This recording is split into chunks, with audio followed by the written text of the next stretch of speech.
Welcome to Health Coach Talk. On today's episode, we discuss eating disorders. This is a subject that I don't think is talked about enough, and it is often hidden. There are a lot of myths around eating disorders, and it is a big problem. So, I have a guest today who will be talking about her work with people with eating disorders. We get into topics like healthy at any size and how to inspire young women, particularly, to have a healthy relationship with food. So, let me tell you about my guest. Her name is Lydia Knight. She is a paradigm shifting author, speaker, and executive coach. Her memoir, Splits, chronicles her deprogramming from indoctrination, while her upcoming book, Thought Leader, explores the personal and social impact of your thought patterns. As a founder and CEO of the She Center, a top 2% women owned business globally, Lydia's innovative work in indie eating disorders has been featured on CBS, NBC, and Fox News, among others. She has conducted leadership and communication trainings for the U.S. Army, Forbes 50 over 50, Disney, Adobe, and National Geographic. I welcome Lydia as my guest, and I'm sure you will enjoy listening to this conversation as much as I enjoyed recording it. Hi, Lydia. How are you doing? So great. Excited for our chat today. There's so many important things that you're focusing on, and I'm happy to contribute. So, hi. Hi. Yeah, so let's talk about an issue that I think so many women struggle with, and that is eating. I've had a lot of experience teaching eating psychology. We teach eating psychology in our coaching program, and so many people struggle with making those decisions, what to eat, when to eat, how much to eat. And for years, we've been in a dieting mentality, and often that can lead, before you know it, to an eating disorder. Just to begin, can you talk about your background and how you got into this work and what you do exactly? What kind of work are you currently doing? And then we'll talk about eating disorders. Yes, absolutely. So, I'm sure so many of you listening, it just started with being healthy. Like, I was a health coach and I trained other health coaches and I built this whole practice. It was a business coach for 400 other health coaches, became a top, 2% health coach in the world. So, everything was taking off. And I just had this mentality of everyone can be healthy. Everyone can be whatever weight they want to be because weight and health was still very connected in my mind at that point. And what's interesting that I didn't know at the time was that the number one cause of disordered eating is restrictive dieting. So the more that I went into this space of, oh, I want to be healthy, the more I was actually biologically teaching my body to have an eating disorder. And I had the most horrible eating disorder. It started out as anorexia, then it went into binge eating and then bulimia. And I went through all these phases. I was completely out of control with food. It felt like, something else was taking over my body and I couldn't control my own actions with food. And Sandy, for the longest time, I had no idea it was an eating disorder because it was normalized. I was in the health coach world with all these other people that were having the same struggles. And food doesn't need to be a struggle and naturally isn't, but it becomes a struggle. So just the quick story is after years of having this eating disorder, trying everything to try to fix it, nothing was working. In fact, everything was making it worse. Then I dusted off some old principles that I didn't know that I would use again. And I thought, what if I treated an eating disorder like a habit that I could break? And within 1 week, I was completely free from my disordered eating. I have been ever since. We went on to help 1,000 women to end their disordered eating. We've now coached over 9,000 women since 2010 in the principles of neuroscience to break habits, whether that is our overeating, our disordered eating, or imposter syndrome, or overthinking, or holding ourselves back, or perfectionism, because we can break those habits that we're in cycles with when we understand our own brain.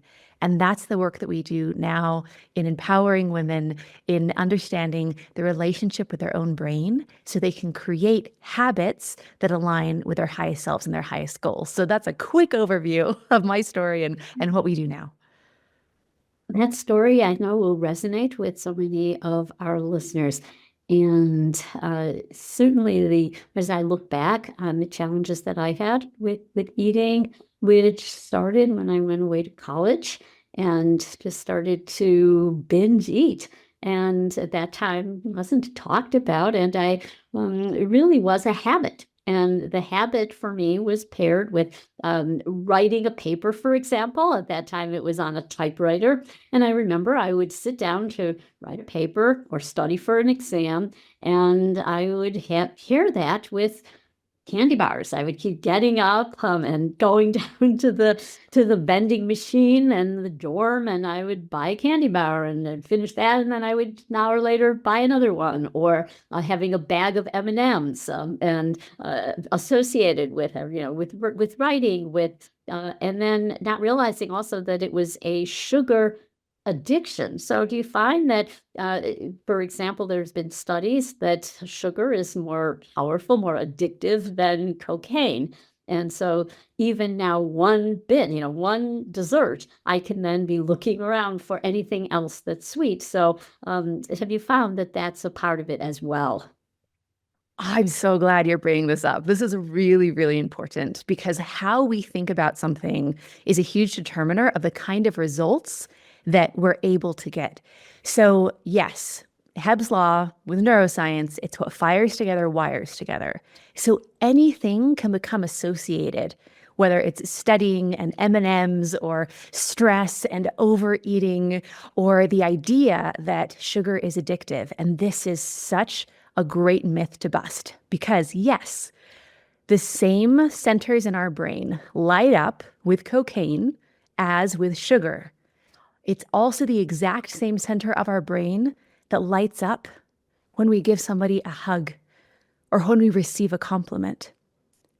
So what's interesting is those pleasure centers in our brain, we don't say, oh no, hugs are addictive. We should never give each other hugs again.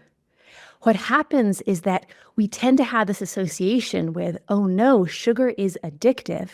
So we start acting like we're powerless with sugar and that sugar is addictive.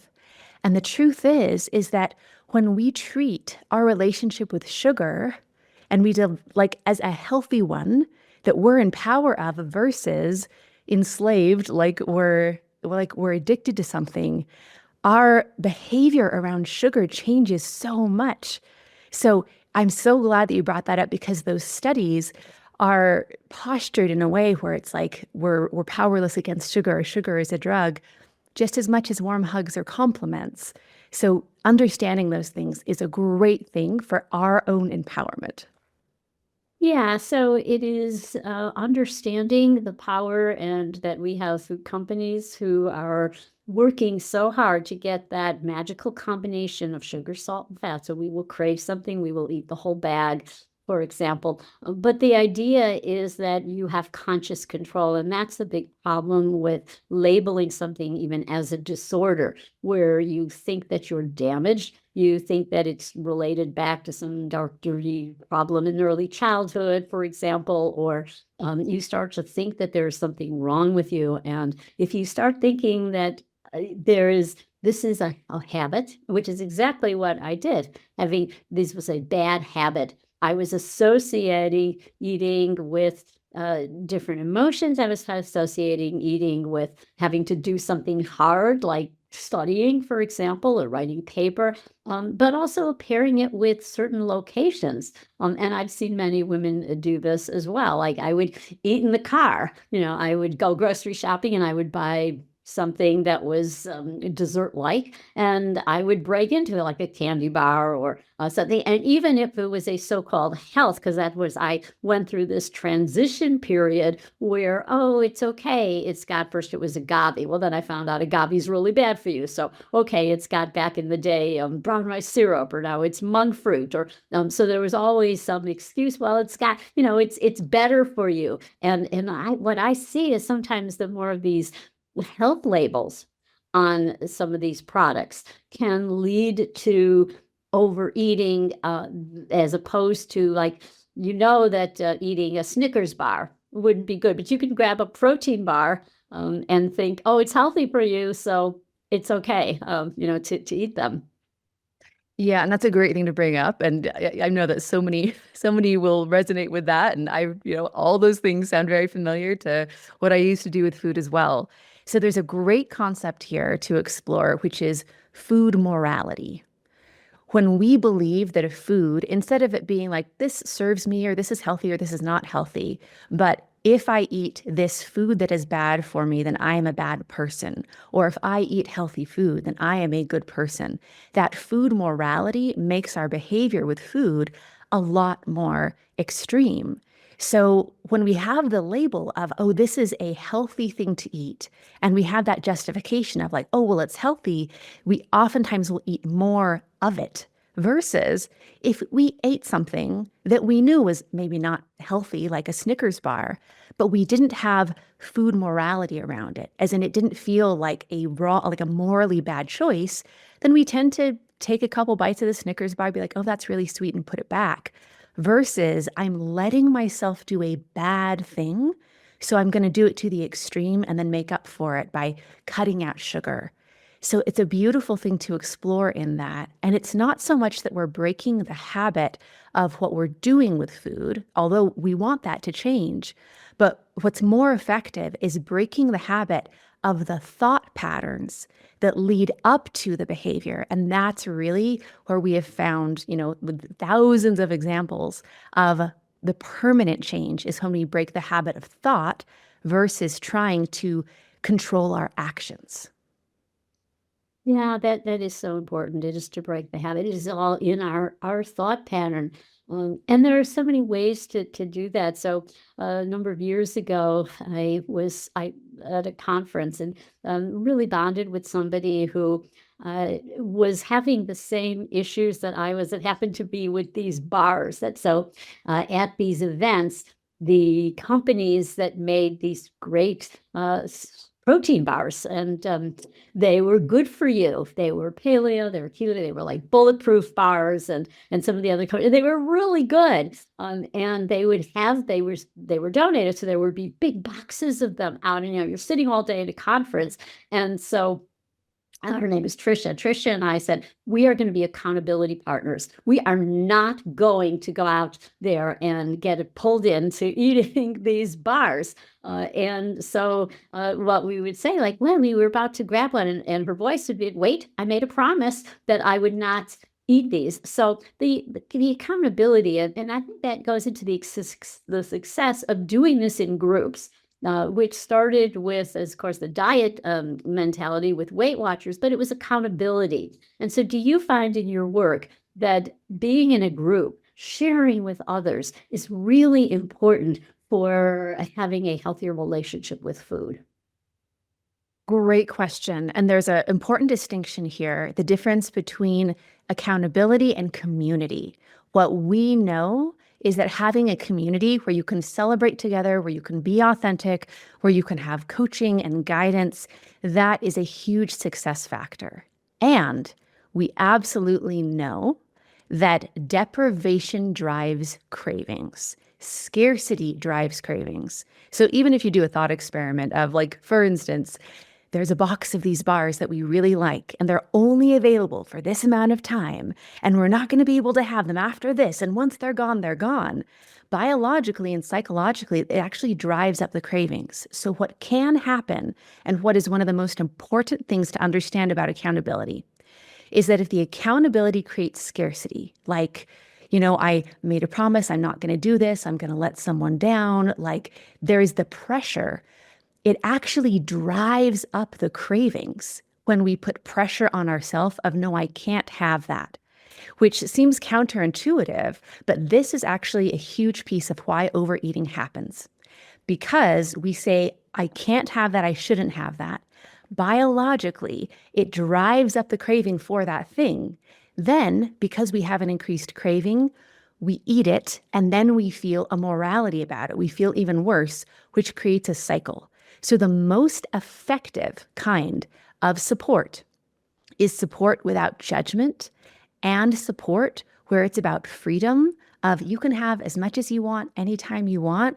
I'm here to support you no matter what you do. That helps us to make long-term healthy choices way better than having a pressure or an accountability that feels like I can't do this and it's a rule, because psychologically that works against us.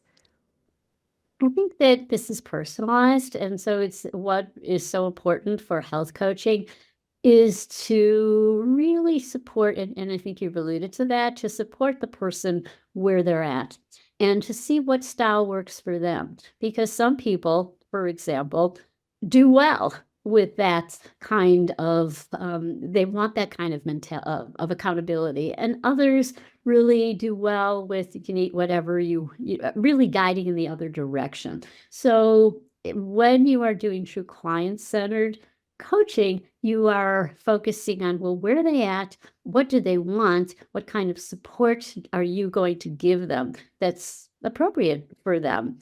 And the a- talking about, because for some people, this is orthorexia. Orthorexia is where, you are paralyzed. You go into a restaurant, for example, go into a supermarket, there's nothing because you see danger everywhere.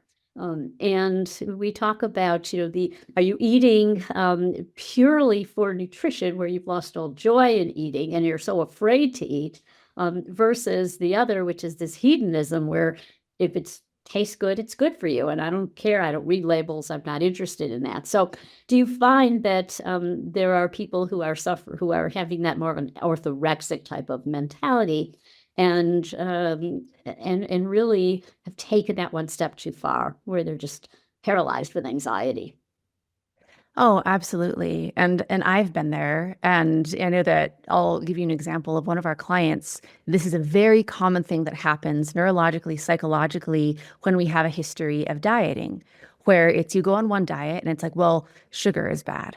And then, of course, because diets are designed to teach our bodies biologically to gain weight, then once we gain the weight back plus some, we go on another diet. But that diet is carbs are bad. And then the next diet is fruit is bad. And then the next diet.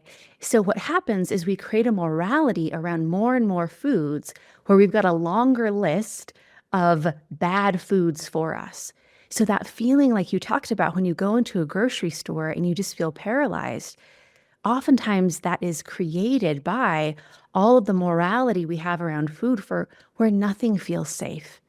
And what we know is that true health and really effortless eating, where we're eating what serves us and our health, but it's not something where we're having to control ourselves every day or feel like there's something wrong with us.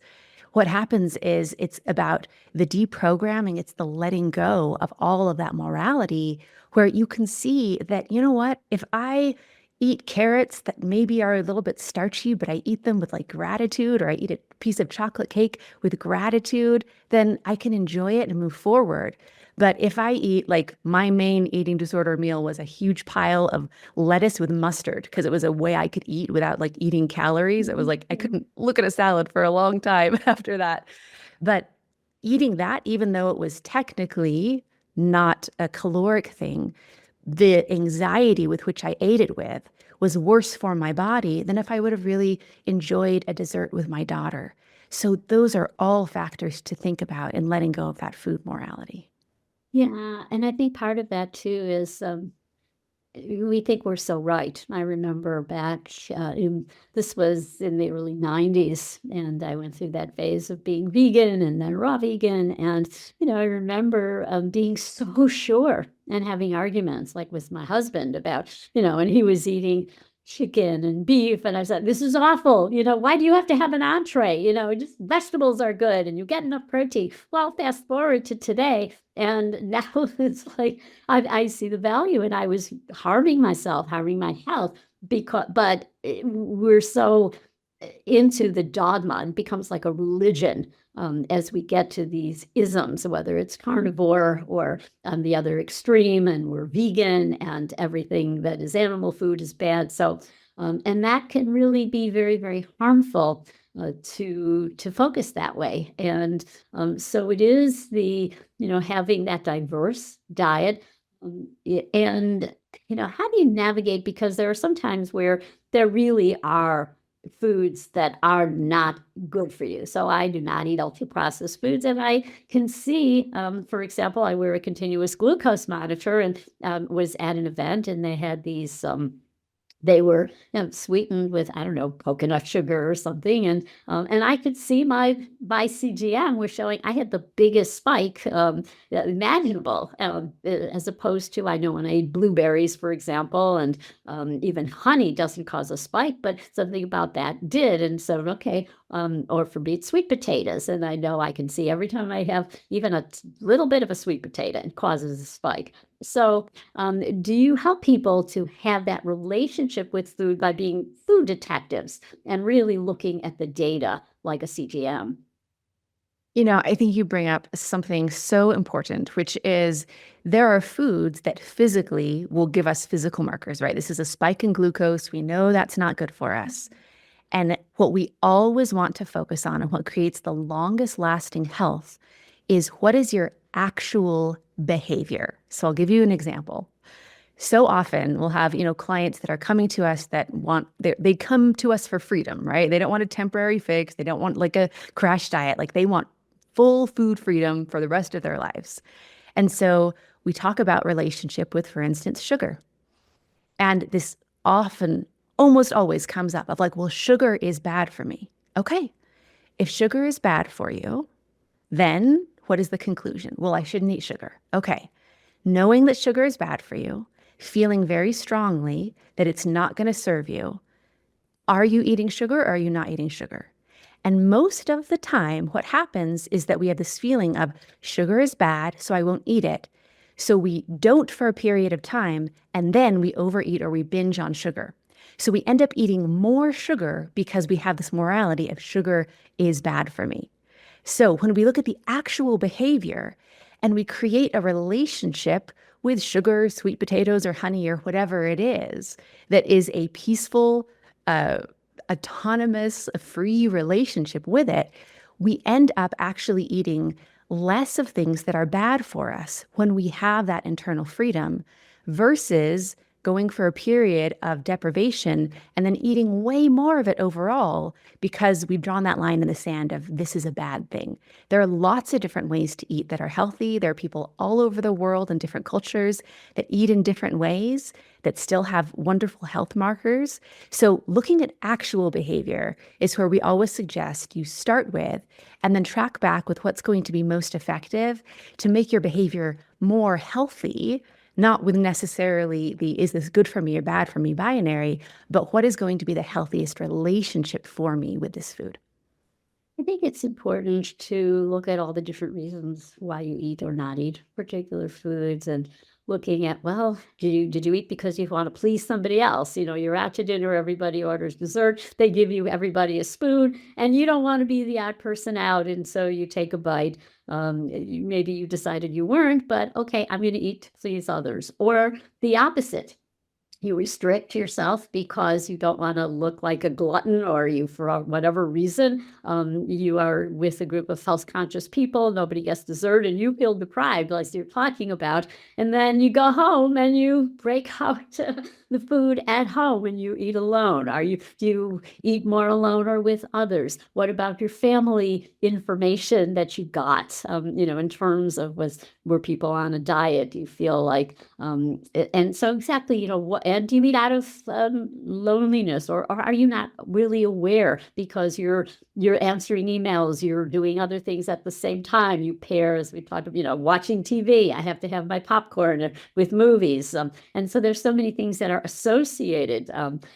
Holidays, it's the 4th of July, so we have to have ice cream. I go to a baseball game, we have to have peanuts because it's associated. So our culture, our religion, our habits are derived from so many different factors: who we're with, or not with, and so it's a really complicated but very important subject to explore. And what I love about coaching is that they can really get into these conversations where people start to increase their awareness of what they're eating and why they're choosing to eat certain foods and why they're not.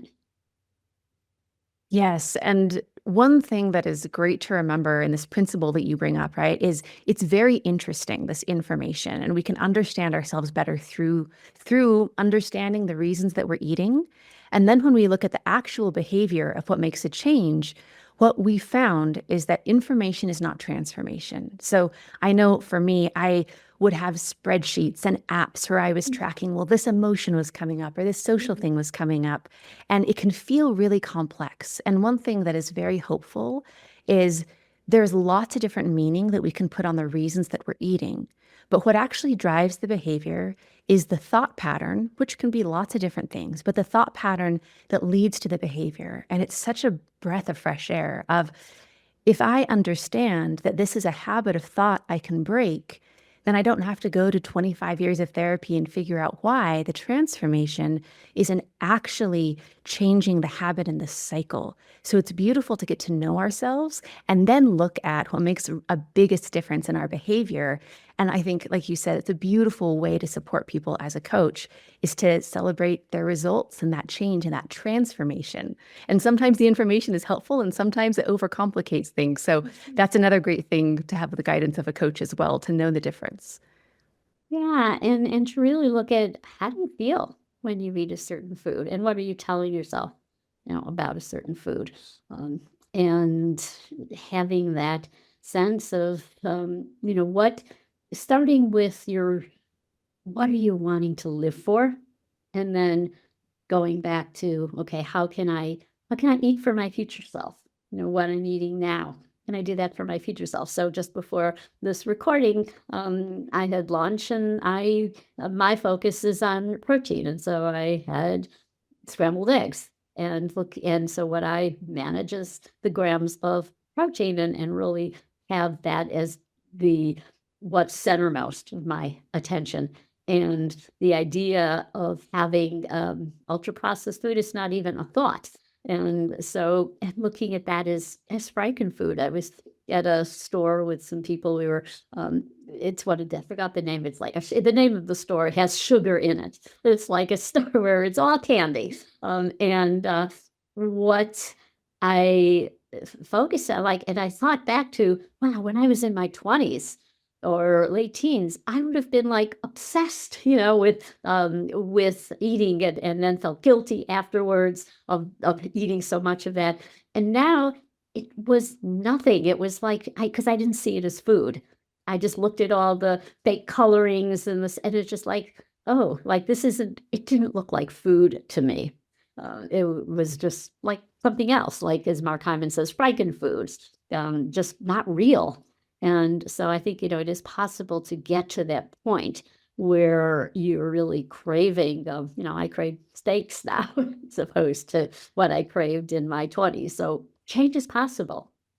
Oh, absolutely.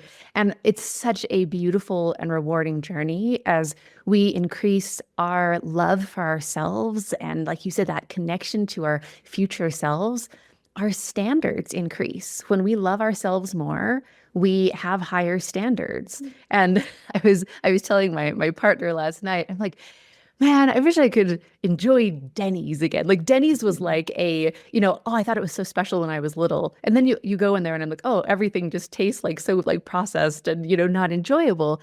But as our palate changes when our standards increase, it's a beautiful place, especially from a place of self-love, to know this is it's not about a rule. It's about this is what feels good in my body. If I'm going to have something sweet or fun, this is what I actually want my experience to be. And having that self-love and our standards both be rising is such a wonderful way to live.